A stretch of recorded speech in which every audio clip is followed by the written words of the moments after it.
Saitama vs Goku has been in hot debate in the anime community for the past decade, and considering the nature of some anime fans, they will beat the shit out of you if you disagree with their biased character winning in a fight. And this nature of anime fans can be clearly observed in this debate. On one side, we have DB fans who would call Goku their father instead of their own biological father. And on the other side, we have OPM fans who have fetish for bald-headed people. Both the parties are strongly on the beliefs that their character is stronger than the other, and it makes them extremely in denial of the arguments laid out by the opposing party. It doesn't matter even if it is a sensible and logical argument, and if someone did actually lay out a good point, then that point would instantly get debunked by someone. And it is not even necessary that debunk is true. It could just be different interpretations leading to different scaling. Hence the reason for lowball and highball scaling. And usually lowball and highball scaling depends on biases of the scaler.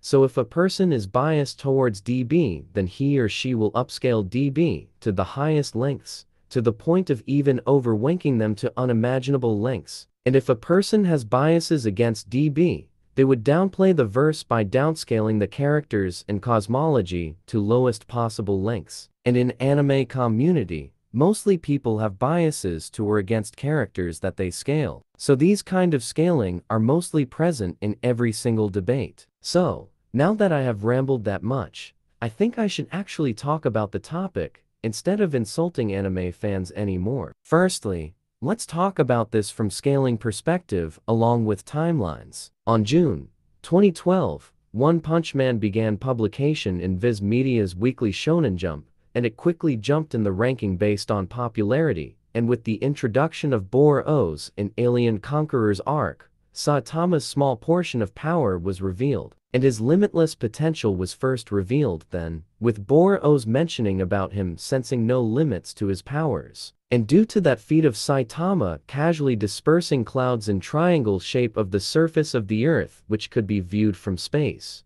people started to believe that Saitama is possibly one of the most OP protagonists in the entirety of anime franchises. And with this uprise in popularity of him regarding his OP capabilities, he was bound to be compared with others like him from other animes, and specifically to someone who seemed to also have limitless potential, and apparently one thing that Saitama lacked: shining and colorful hair. The debate started to spiral in various platforms and forums. And as power scaling was not much prevalent back then, it was just completely people saying their bias is better than the other. But in reality, based on scaling, it was not even close, as back then, Saitama was merely city to island level due to that cloud dispersion feat, which was the highest feat of him during that point, whereas Goku was comfortably at lowball above galaxy level. So it was no comparison at all. And now, people would argue that the cloud dispersion feat is planet surface level, which is not at all true. Firstly, that attack didn't even cover even half of the planet's surface. And secondly, he split clouds, not the surface of Earth. The force that attack had is the only thing which is scalable, and that force can be scaled up to city to large island level, which is extremely pale in comparison to even casual planet buster and DB during that time. And the debate was almost dead, with power scaling becoming more known, and with people realizing the gap between the two was way too high to be compared. The debate was still popular, but the result was obvious. It was just that one side was being completely denial and continuously fighting for no reason, and during this time, DB fans were at the peak of being assholes. This was the time when genuinely people believed that Goku was the strongest character in fiction and he could take down characters like Cosmic Armor, Superman, and other OP comic characters. So even though OPM fans were sure on copium, DB fans were on their most lethal dose of meth during this period. But overall, during this timeline, Goku was miles ahead of Saitama in everything, and it was basically a one-sided victory for Goku during this period. Fast forward to 5 years ahead, with the start of Monster Association arc, things began to change a bit then, as OPM had an increase in power level during the arc. The arc at start didn't have much upscaling events at all, but with its long run, about nearly half a decade, it started to pick up. and from the part where heroes started to retaliate, the scale started to go up marginally higher than it was before. Characters other than Saitama also started to show feats which would place them at city to continental level, which was previously the biggest feat in OPM during Alien Conqueror's arrival arc. And I just can't hold back from mentioning the fact that Murata's art is brilliant. But that out of the way, the best feats from Monster Association arc was between the fight of Garou and Saitama, and the first version of this fight ended at nearly planetary level, with Saitama and Garou sitting for a table talk instead of fighting any further. From a writing perspective, I wonder where they would have taken the story from this position. Was it meant to be retconned, or Murata had something planned for it, but decided to go with other way? But anyway, the entire thing was changed by Murata from here. In a rewritten chapter, Garou was knocked out of his monster armor by Saitama, and from there God intervenes in the battle and gives a tiny portion of his powers to Garou, which Garou didn't fully accept. But him touching God was enough for his powers to transmit into him. And with this, Cosmic Garou is introduced into the battlefield, and his very first attack was a city-to-continental level nuclear bomb, which he was able to create with his fists by splitting atoms. And the very second attack of his was an imitation of gamma ray burst, which can't be scaled properly, as an actual gamma ray burst is a casual planet buster attack, whereas the one that Garou did was not even close to destroying a city, but its nuclear radiation was still city to continental level. People would claim that Garou did aim at Earth,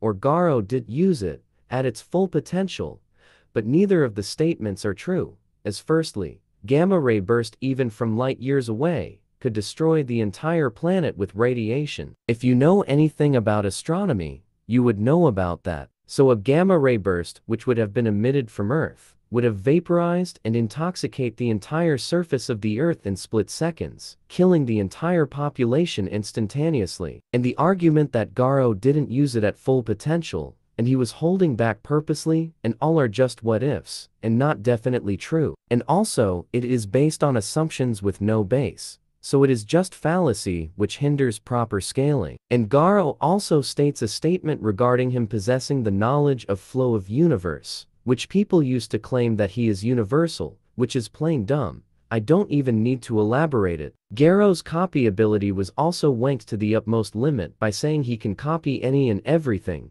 which is disproven in the fight itself, as he states that at some point he won't be able to take any more of Saitama's hit and could possibly even die. So this can help mark his max durability up to large planetary to at max low stellar level, and this is also his limit of copy ability. And now let's get to the controversial black circle in the space, which emerges right after the clash of serious punch from both Saitama and Garou, which is redirected to a different direction, which straight up sends them to Jupiter's moon, Io, within split seconds, and to do that, they were knocked at speed massively faster than light. This happened due to Blast and his team's ability to redirect and hold the attack's impact. And right after the attack is redirected and held under control, in the space, there appears to be a big black circle which has close to no context behind it, and it is never talked about in chapters afterwards as well. So this brings the scaling of the entire event up to interpretations of the entire scene. And there are many interpretations of this scene. First and the most famous interpretation is the void theory, according to which the black circle is said to be a void which has been created due to the clash which happened between Saitama and Garou. The void can be calculated based on our field of view,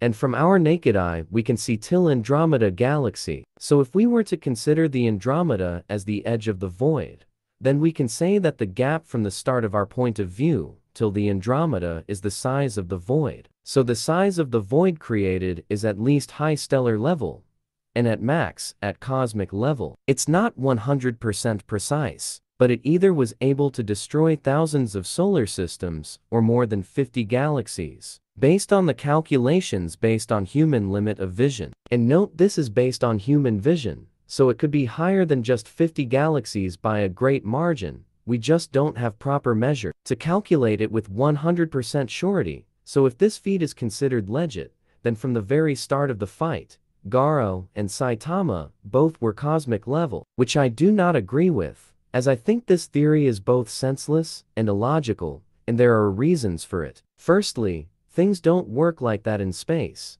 If thousands of stars were destroyed light years away from us, it would take more than a year for that to be visible to us, and that's assuming every star in that area is only a light year away from us, which is 100% false. There are stars hundreds of light years away, thousands of light years away, and even millions of light years away from the same spot in our vision. But the reality is that they are far, far away from what we think they are at. So if a void that big were to be formed, then we won't see that immediately. It would take hundreds of thousands of years to be visible to us. And moreover, this increase in power level doesn't even make sense, as the very next chapter, both of them were going full power against each other. And they repeated that attack numerous times, more than the singular hit in Earth. And plus, that with the statements regarding Saitama's increase in power and Garou's ability to copy him thoroughly, the attack should have amped up, and the result have been creation of cluster of even greater voids. But what happened there was not even remotely close to the previously stated attack's damage.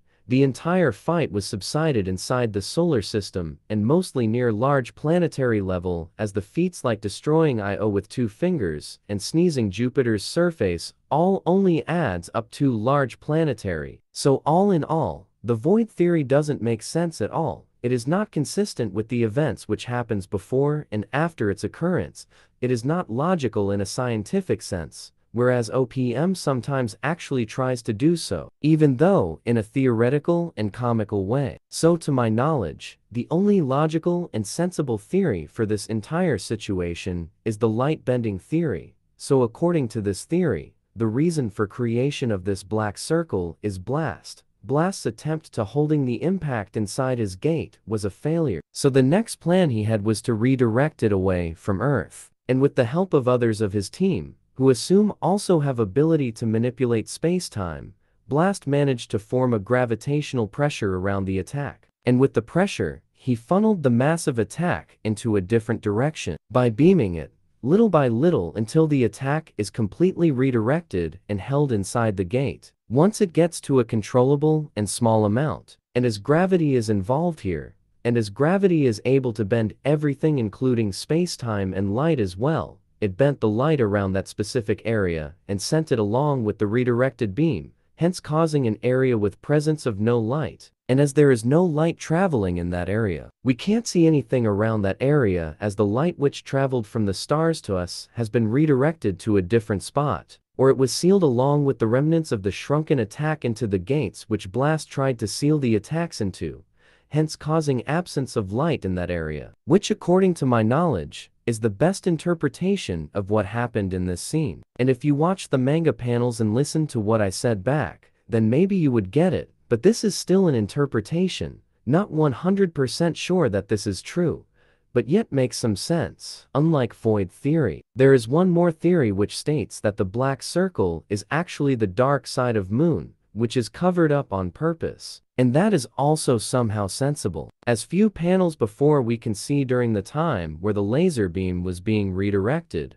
there was a panel that was showing the spine of God visible from the view of dark side of the moon, which remains always away from Earth and never comes into view due to moon being tidally locked to the Earth. So even this theory is somehow more sensible than void theory.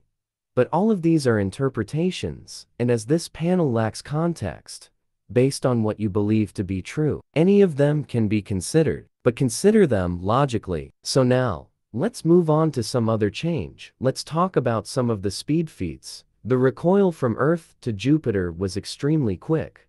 It possibly happened in split seconds, and the distance between Earth and Io is approximately 628.3 million kilometers. And the recoil from their own attack's force was able to send them away with such speed. And they were able to cover that much distance within seconds, so nearly. The speed should be at least 100 million kilometers per second, and as speed of light is approximately 300,000 kilometers, we can say that their speed was 333.33 times faster than speed of light. And this is not the only speed feat.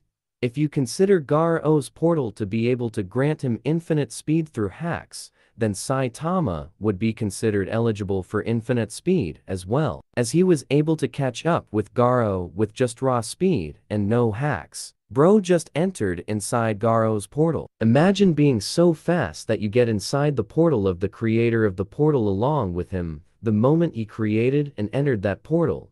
That is basically being faster than infinite speed. But this is based on interpretation of Garou's portal, so it's pretty much depending on your beliefs. Next comes the omnidirectional punch, and considering Saitama was able to be at every single spot at I.O. at a single moment, so if we consider a meter as one spot, then we can calculate the speed of Saitama with size of I.O. I.O. is approximately 3,643 kilometers wide, which in meters is approximately 3.6 million meters. So if we assume that Saitama was able to be at 1 meter at every place in I.O., then we can say that there were 3.6 million spots covered in a single moment, not even a second. So to cover this many spots, Saitama's speed would have to be from over 40,000 kilometers per second to possibly even infinite speed, if you consider him to have done it within no time passing. But to be honest, that's overwank. And with one more feat, we are done with speed feats. And that is serious fart. With serious fart, Saitama traveled not much. He just followed Garou into the portal, and that portal was not much far away, not more than few hundred meters, so it is not that relevant compared to other feats. The entire fight was subsided inside stellar level, and based on different interpretations, it can get lower and also get higher, but in a balanced perspective with no bias. I think this fight was overall low stellar level, and there are many feats which are not much helpful for scale, but still important and should be considered, like the portal kicking scene, statements of Saitama's limitless potential, Saitama's currently unforeseeable limit of durability, stamina and other categories as he still isn't tested to his extents, and many other things to do with Saitama. Garou might have capped at large planetary to low stellar level, but Saitama is definitely going far higher than that. But for current proof-based scale, he is stellar level. So now that I have cleared most of the topic regarding scaling of Saitama, we can clearly see the rise in Saitama's scale. In just 5 chapters, he jumped from island level to stellar level. But even with that insane rise for now, he still isn't comparable to Goku at comparatively lower form of his like SSJ God. Which means, even for current perspective, Saitama is still behind by a good margin in terms of scaling. So both in past and present, Saitama still doesn't have much chance against Goku. Now let's talk about what could be possible in future. So there are already statements which could be possible hints to extension of OPM cosmology from universal to multiversal. From Gen O's is paragraph we pretty much have a minute introduction of possible existence of multiverse inside OPM, and in future, they are going to 100% show it as well. Now, people might say it was just a joke, but taking that just as a joke is pretty much dumb.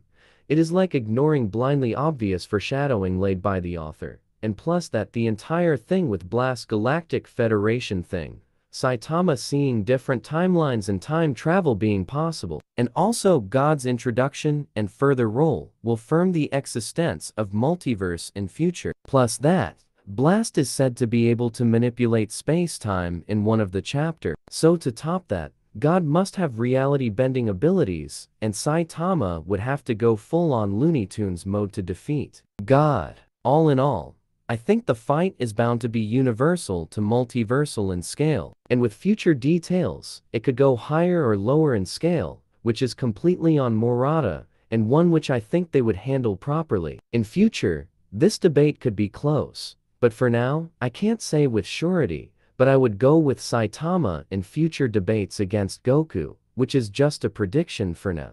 Let's see if it becomes reality or not. So, overall, Goku was stronger by an extreme margin in past, is still stronger by a fair margin now. But in future, this could possibly change into a different outcome. So in fact, Goku, solos.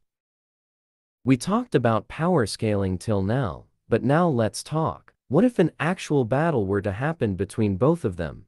Not power scaling. In that case, I think Saitama is bound to be victorious in a fight. The reasoning is simple to understand. in a fight. Both are at the end of the day, three-dimensional. And not talking about scaling dimensions.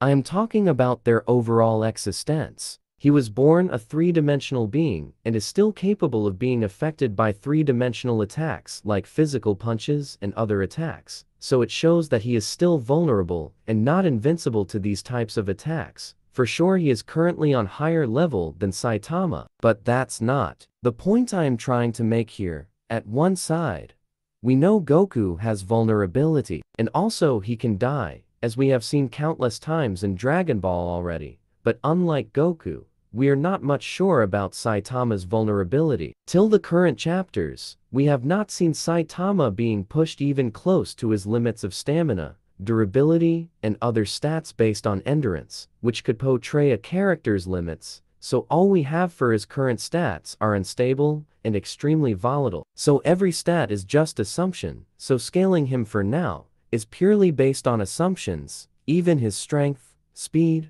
destructive capability, and attack potency all are unsure due to his unrealistic growth pattern. Even in this, we can compare both of them. At one side, we have Saitama, whose growth and reason of power awakening is completely senseless, whereas Goku is comparatively far more realistic, considering he is not a human, and also he obtains his forms through hard work and near-death experiences. Whereas Saitama is able to do things which is not possible through his work input, like being able to survive on Io with no oxygen and extremely harsh habitable zone unsuitable for any human to survive, kicking a subspace portal, and many other things which is completely senseless. And plus, that the entire thing with Saitama being limitless, and him being able to have exponential increase in his overall stats within seconds, is more than enough to understand that at some point he would be able to catch up with the opponent due to his drastic increase in power level. And we have to realize one important factor,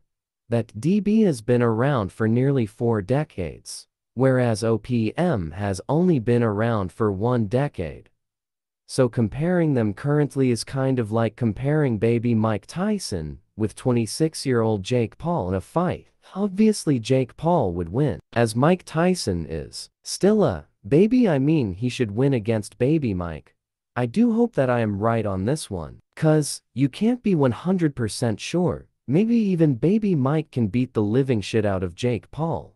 But we are completely in a different subject now. So what I am trying to say from this is that let us wait for both of the manga's completion before making these half-ass comparisons, as we still don't have proper and complete info regarding either of these characters' full extents of power, and all we can do for now is estimations from current status of these characters. So I think overall the entire debate is stupid, and is just not even completely sensible due to tons of reason, as we are comparing to characters with limitless potential.